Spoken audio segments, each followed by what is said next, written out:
Damian Schmidt on the Midday Mix. So we've got Christian STEYN from STEYN IP joining us as well. We thought we'd keep it kind of music related today.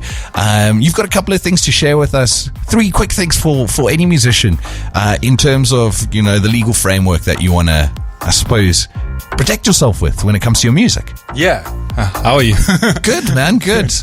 Yeah. No. Well, we call August Rush. Yeah. Just because of music, and we always try and find some way to promote music. And our firm is very, very passionate about the music industry in South Africa. Yeah. And we noticed that a lot of musicians, especially upcoming musicians, struggle with mainly 3 aspects of their music business, the business side of their music. And we thought, well, why not mention what those 3 things are so that musicians sort of know what to look out for?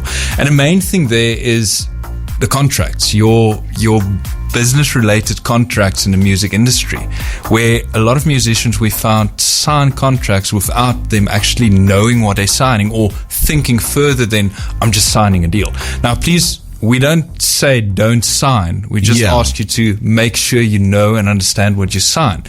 And for sure, because it's kind of the situation where you're like, oh my goodness, this is like kind of the next step in our musical career. We're excited. You just want to get going, get your music out there, and then someone hands you this little piece of white paper with all the words on. You're like, yeah, we'll sort it out. Sign because of the you're on that rush. You're on that high. Rush, and I'm going to sign with a label. And it's not only that contract, the label contract. There's other contracts that you might be involved with, distribution contract, marketing things, just business related partner contracts. Yeah.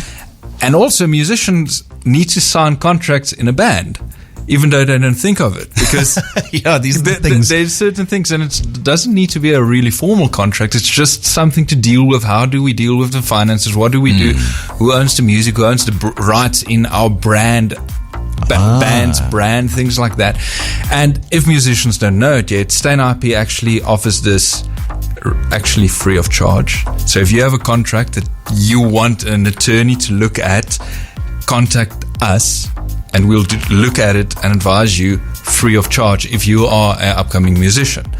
So it's incredibly important. I mean, my motto is, if it's free, it's for me. So, I mean, when it comes to this kind of advice, I don't think you can really put a price tag on it. Music gets very complicated, I suppose, the more professionally you do it, whether you got merchandise, songwriting, now you've got all of these kind of elements that jump on that. So it can get very confusing. You can't expect everyone to understand the letter of the law and how this works. And so you should really go out and get yourself a little bit of, knowledge, a little bit of protection, a little bit of advice. Yeah, and you call it the music business because at the end of the day, it's business. Yeah, 100%. You need to know business.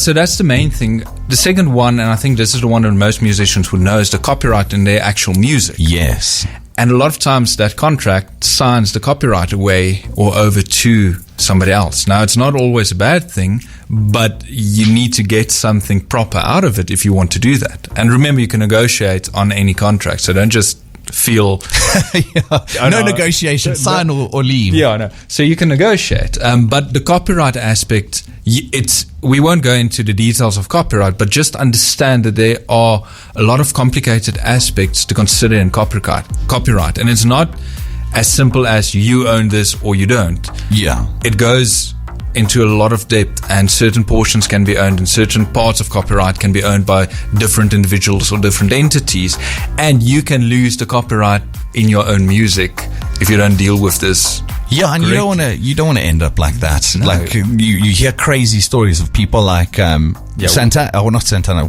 I'm killing myself here.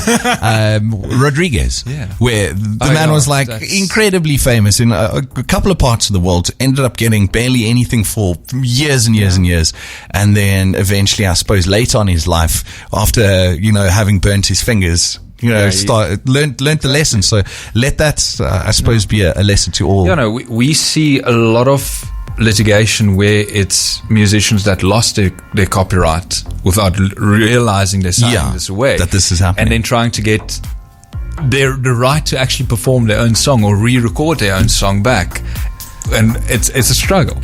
So I'm not not saying that will happen to everyone, but just be aware of that risk and make sure somebody looks after your copyright properly. We also have somebody that assists with your royalty distributions and registrations in-house that knows what she's doing. So again, get in touch with us. I suppose you wouldn't just go and decide, I'm going to build onto my house and just build a roof. You go to a contractor, someone who's knows the ins and outs of it. Yeah, and then the last thing that bands and musicians forget about is their brand. Because at the end of the day, you are selling your brand. Whether it's Tian, whose brand is Tian Inaba, or a band like Future Radio or Black Hat Bones. That's a brand. People buy their t-shirts, people buy their music, people appreciate and adore that brand. And because it's a brand, we've spoken about trademarking and protecting brands a lot, but you have to realize that there's value in that and you need to protect it. 100%. I mean,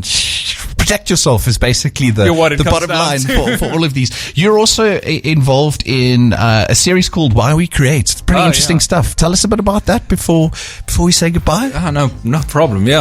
Why We Create is actually a project we launched at STEYN IP, where we decided there's so many creatives in this country that a lot of people don't realize that we're this wealth of creativity.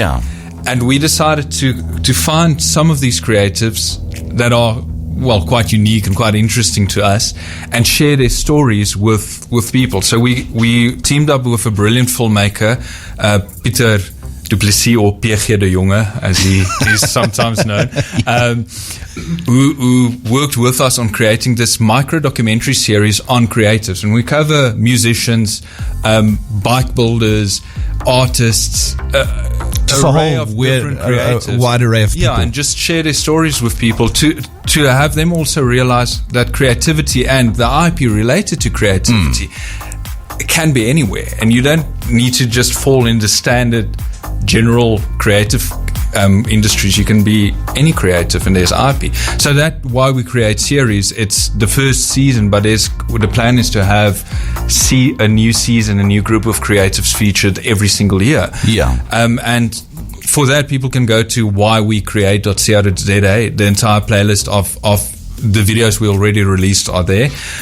There's only 3 released now, but we're releasing one every week, and it's on social media as well. So go check it out. Maybe it's something that tickles your fancy. Thank you so much for coming and chatting to us. We really do appreciate it. If we want some more info, where do we reach you? STEYN IP on social media, so that's at STEYN IP, or STEYNIP.com.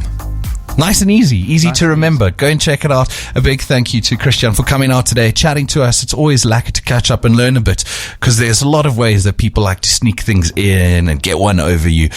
So it's always important to make yourself protected and have that knowledge. And at the end of the day, just be protected. That is it for SA Pick of the Week, and a bit of knowledge on the legal aspect of things. The Midday Mix on Mix 93.8.